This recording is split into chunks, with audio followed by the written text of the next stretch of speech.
Everybody ready? Before we start the bulk of the pre-stage press conference to discuss the matters we are voting on today, let me first make a statement regarding the announcements that are being made today by the U.S. Attorney's Office and the Department of Investigation.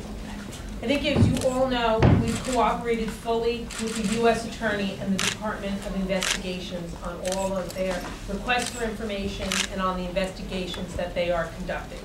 I have full confidence in their ability to conduct this inquiry. But I have no information and no insights about the press conference being held by the U.S. Attorney's Office. Obviously, news of these criminal charges are sad news for the city and sad news for this institution. But we will have to await further information and results in the legal process before we have any more comment on the matter. Do you expect more indictments? We're going to now move on to the bulk of the pre-stated press conference to talk about the items that we are voting on today. First, we're going to talk about a piece of legislation that was introduced by Councilmember Miguel Martinez. I want to thank him for being here. I also want to thank Councilmember David Weprin for being here. I want to thank Fernando Mateo and other folks from the industry for being with us today and also for their help in working on this legislation. This is a piece of legislation that deals with due process for taxi and livery drivers. We're voting today on legislation out of the Transportation Committee to increase due process for taxi and livery cab drivers during complaint proceedings. First, again, I want to recognize Fernando Mateo from the New York State Federation of Taxi Drivers for being here today. He and his staff were instrumental to Councilmember Martinez and Chairperson Liu in drafting this important legislation. Currently, the Taxi and Limousine Commission has what's called an administrative tribunal. It's responsible for facilitating complaints brought against taxi and livery cab drivers. Today's legislation will codify that tribunal and expand drivers' protections during the during the dispute process administered by the TLC Administrative Tribunal. Specifically, the legislation would widen the scope of the dispute process by requiring the TLC to take greater steps to produce complaining witnesses, as well as expand the time frame in which drivers can respond if they happen to miss a hearing. It will also elevate the circumstances in which drivers' operating licenses may be revoked without a hearing. Obviously, this legislation is in response to several complaints from drivers and advocacy groups. We think this legislation appropriately balances the need of customers to come forward and make complaints by codifying permanently into law the existence of the tribunal, but we also think it balances the needs of due process by some of the steps I just outlined. I want to again thank my colleague, Councilmember Martinez, for working on this legislation, bringing it to this point, and I want to call on Councilmember Martinez. Thank you, Speaker. I also want to thank the Fernando Mateo and his staff and many of the members of the industry who worked with us.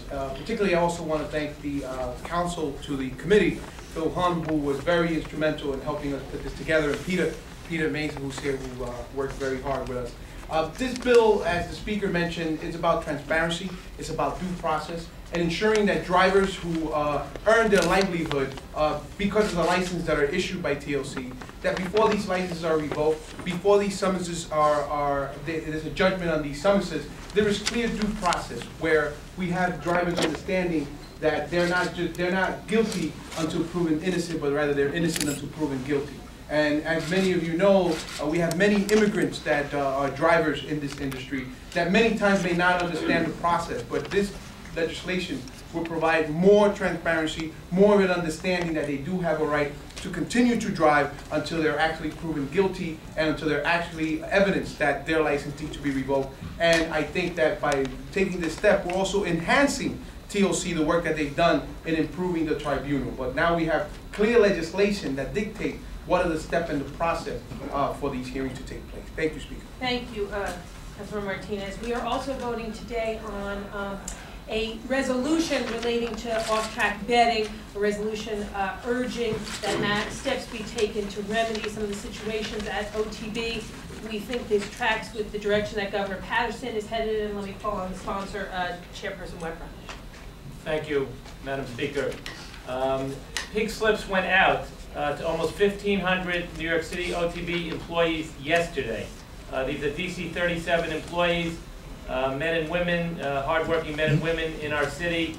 And if nothing is done by Albany before June 15th, as of June 15th, almost 1,500 New York City residents will be out of work, not to mention the shutdown of all the OTB parlors in the city and all the various restaurants and other businesses that will be severely affected if that is allowed to happen.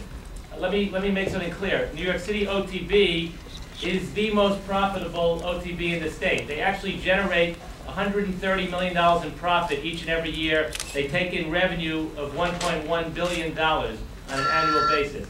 So why are they being shut down? Because there is a formula that has developed in Albany where they're actually paying out more than they're making in profit based on an archaic formula that New York City OTB has to pay out to all the racetracks in the state and to NYRA. And that formula is based on gross profit, the $130 million in gross profit, not net profit.